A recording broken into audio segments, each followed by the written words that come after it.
بعض لوگ آج ہمارے یہاں ایسے بھی ہو گئے کہ جو عذاب قبر کا انکار کرنے والے ہو گئے. وہ کہتے ہیں نہیں جی قبر کا کوئی معاملہ نہیں ہے، اصل تو جب قیامت قائم ہو جائے گی اس کے بعد جنتی جنت میں، جہنمی جہنم میں، اس کے بعد کوئی عذاب کا معاملہ ہوگا، قبر کا معاملہ تو کوئی معاملہ نہیں ہے. یاد رکھیے گا عذاب قبر حق ہے، قبر میں آسانیاں یہ بھی حق ہے اور عذاب قبر یہ بھی حق ہے. اس کو کہا جاتا ہے عالم برزخ. برزخ کا مطلب کیا ہوتا ہے؟ ایک بندے کا انتقال ہوا اس وقت سے لے کر قیامت کے دن اٹھنے تک، یہ جو درمیان کا معاملہ یہ برزخ ہے. برزخ کہا جاتا ہے پردے کو، آڑ آ جانا، پردہ آ جانا، یعنی پردے کے پیچھے کیا ہو رہا ہے میرے اور آپ کے علم میں نہیں ہے. ہو سکتا ہے کہ قبر کے اندر بظاہر جو آپ کو 2-2.5 فٹ چوڑی قبر اور 6 فٹ لمبی قبر آپ کو اور مجھے نظر آ رہی ہے. ہم قبرستان جاتے ہیں، ساری قبریں ہمیں ایک جیسی نظر آ رہی ہوتی ہیں، تو ہمیں نہیں پتا کہ قبر میں کس مردے کے ساتھ کیا معاملہ ہو رہا ہے. کیا اس کی قبر بالکل مل چکی ہے، آپس میں دیواریں بالکل مل کر اس کی پسلیاں ایک دوسرے کے اندر پیوست ہو گئی ہیں، اس مردے کا جسم ختم ہو چکا ہے، یا اللہ تبارک و تعالی نے بظاہر چھوٹی قبر کو اتنا وسیع فرما دیا ہے کہ ایک نظر یہاں اور ایک نظر وہاں، اتنی دور تک اس کی قبر کو وسعت عطا فرما دی گئی ہے.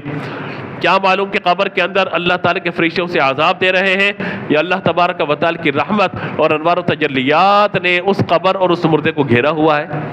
یہ میں اور آپ نہیں جانتے قبروں کے حال، اسی لیے کہا گیا کہ قبرستان جا کر عبرت حاصل کی جائے. حضور نے ارشاد فرمایا صلی اللہ تعالیٰ علیہ وآلہ وسلم کہ میں نے پہلے تمہیں قبروں کی زیارت سے منع کیا تھا، اب تمہیں حکم ہے کہ قبروں کی زیارت کرو، اس سے تمہیں نصیحت اور عبرت حاصل ہوگی.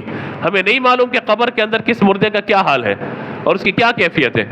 بعض اوقات ایسے جسم بھی ہوتے ہیں قبر کے اندر کہ سالوں گزر جاتے ہیں، ان کے جسم قبر میں صحیح و سلامت ہوتے ہیں، اور بعض اوقات یہ ہوتا ہے کہ 40 دن کے اندر قبر جو ہے، قبر کی مٹی ان کے جسموں کو ختم کر کے رکھ دیتی ہے. تو ثواب و عذاب کا جو دار و مدار ہے وہ اللہ تبارک و تعالیٰ کے رحم پر یا اس کے غضب پر موقوف ہے. میں اور آپ یہ دعویٰ نہیں کر سکتے کیا ہے کیا نہیں ہے. اور قرآن پاک میں کہا گیا النار یعرضون علیہا غدوا وعشیا، کہ آل فرعون پر آگ کے عذاب کو پیش کیا جاتا ہے، یا انہیں آگ کے عذاب پر پیش کیا جاتا ہے.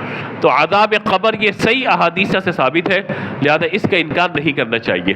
ہاں باقی رہا کہ حقیقتاً کیا ثواب اور کیا عذاب جنت و جہنم، وہ یقیناً اللہ تبارک و تعالیٰ کی طرف سے قیامت کے قائم ہونے کے بعد پھر ازلی فیصلے ہیں. اور بعض احادیث میں تو یہاں تک بیان فرمایا گیا کہ مومن کو جب قبر میں رکھ دیا جاتا ہے تو اس کو سورج ڈوبتا ہوا محسوس ہوتا ہے.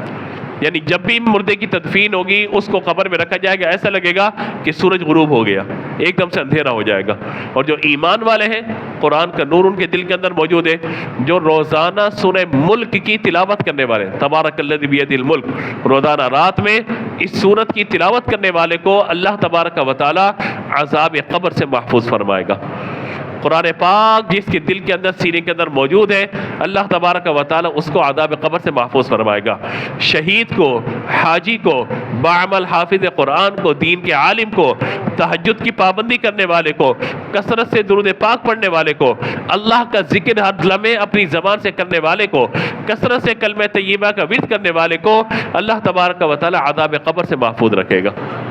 اور فرمایا ایمان والے کو اگر عذاب آئے گا اس کے پاؤں کی طرف آئے گا، اللہ تعالیٰ اس کے چہرے کو عذاب سے محفوظ رکھے گا، کیونکہ چہرہ سجدے میں رب کے حضور زمین پہ موجود ہوتا ہے. تو یہ مختلف کیفیات بیان کی گئی. اللہ تعالیٰ ہمیں طرح کے عذاب سے محفوظ فرمائے.